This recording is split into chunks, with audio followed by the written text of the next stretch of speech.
ঈদে আপনার বাজেট কত? ভাই ঈদে আপনার বাজেট কত? ঈদে আপনার বাজেট কত? ঈদে আপনার বাজেট কত? এবার ঈদে আপনার বাজেট কত? আমার কোনো বাজেট নেই ভাই, টাকা পয়সা তো এখনো পাইনি। একেবারে একটা দুষ্ট প্রশ্ন। আপনাকে বলবো কেন? বাজেট এই প্রশ্নটাই না বিড়ম্বর। কেন বিলম্ব? একই প্রশ্নটা করে সাধারণ মানুষকে তো বিভ্রান্তি করছি। ঈদ কোরবানি আসলেই কিছু কন্টেন্ট ক্রিয়েটর কিংবা মেইনস্ট্রিমেরও দু একটি মিডিয়া সবার প্রথমে গিয়ে একটি কন্টেন্ট বানায়, সেটি হচ্ছে ঈদে আপনার বাজেট কত।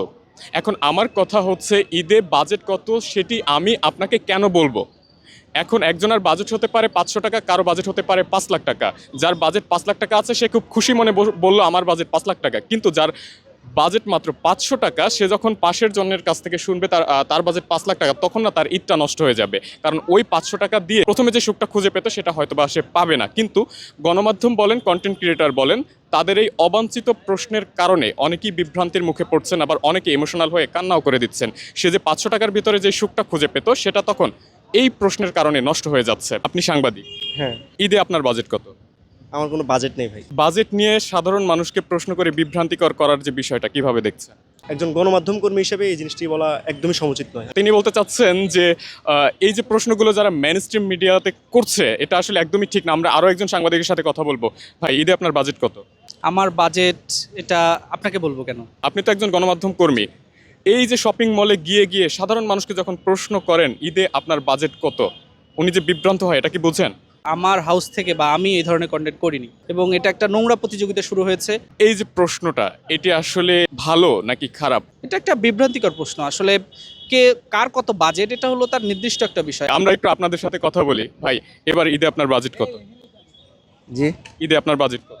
ঈদে বাজেট কিভাবে বলবো ভাই, টাকা পয়সা তো এখনো পাইনি। আচ্ছা, আপনি একজন সাংবাদিক, ভাই আছি ছোটখাটো। কন্টেন্ট ক্রিয়েটর হোক কিংবা সাংবাদিক, এই প্রশ্নটা করা যৌক্তিক কিনা? আসলে কোনো যৌক্তিকতা নেই। এই ধরনের প্রশ্ন করা অনতিবিলম্বে বন্ধ করা হোক, এবং এই যারা ইউটিউবিংয়ের মাধ্যমে এরকম মানুষকে হ্যারাস করতেছে এই ধারাগুলো বন্ধ করা হোক এবং আইন করে বন্ধ করা হোক। আপনার মতো সাংবাদিক যে এই বিষয়টা নিয়ে অন্তত একটা প্রতিবেদন করতেছেন, এজন্য আপনাকে ধন্যবাদ। যেহেতু এই প্রশ্নটা গণমাধ্যমকে ঘিরে হচ্ছে বা কন্টেন্ট ক্রিয়েটরদের ঘিরে হচ্ছে, আমরা যদিও বেশ কয়েকজনের সাথে কথা বলেছি, আরও কয়েকজনের সাথে কথা বলবো।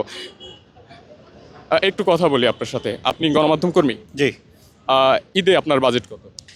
ঈদে আসলে বাজেট এই প্রশ্নটাই না আসলে আমাদের কাছে বিড়ম্বর। কেন বিলম্ব? এই আমরা গণমাধ্যম কর্মীরাই কেউ কেউ একই প্রশ্নটা করে সাধারণ মানুষকে তো বিভ্রান্তি করছি।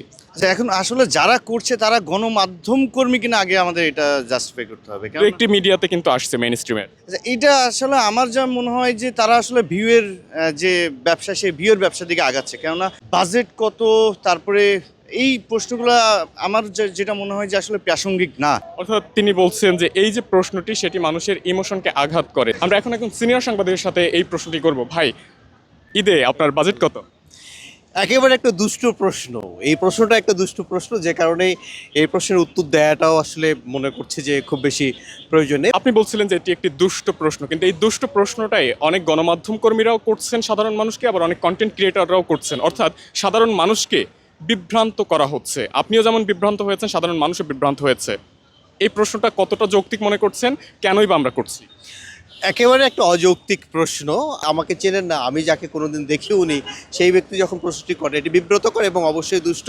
এবং গণমাধ্যম কর্মীরা এই প্রশ্নটি করছেন, এটি যেহেতু এখন আলোচনায় উঠে এসেছে, গত বছরও আমরা দেখেছি ব্যাপক আলোচনা হয়েছে, যে কারণে এবছরও গণমাধ্যম কর্মীরা অনেকেই প্রশ্নটি করেছেন। সেটি হয়তো অনেকটা একটা ট্রেন্ডিংয়ে থাকার জন্য, নইলে আসলে এখান থেকে আউটপুট খুব ভালো আসবে সেটি আমার মনে হয় না। সাধারণ মানুষের ইমোশনকে টার্গেট করা হচ্ছে।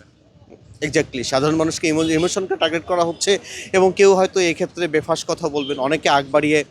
আমরা দেখেছিলাম গত বছর তার বয়ফ্রেন্ড তাকে কি দিয়েছেন না দিয়েছেন, অথবা কারো বাজেটের বিষয়টি নির্ভর করে তার গার্লফ্রেন্ড তাকে কি দিচ্ছেন কিংবা বয়ফ্রেন্ড তাকে কি দিচ্ছেন, এইসব চর্চার মধ্য দিয়ে, এবং এইসব চর্বিত চর্চাগুলো আসলে খুব স্বাস্থ্যকর চর্চা নয়। যিনি নিম্নবিত্ত আছেন তাকে যখন এই প্রশ্নটা করা হয় তখন তার ইমোশন হার্ট হয়, তিনি চোখের পানিও ছেড়ে দেন। আবার যখন একজন উচ্চবিত্তকে প্রশ্নটা করা হয় তখন তিনি খুশি হয়ে যান, কারণ তার কাছে অনেক বাজেট আছে। এক কথায় আমরা বলতে পারি এটি মানুষের ইমোশনকে টার্গেট করে একটি বিভ্রান্তিকর প্রশ্ন। যদি এটি কোনো গণমাধ্যমের পক্ষ থেকে করা হয়ে থাকে সেটিও দুঃখজনক, এবং কন্টেন্ট ক্রিয়েটর যারা আছে তারাও যদি করে থাকে সেটিও আসলে দুঃখজনক।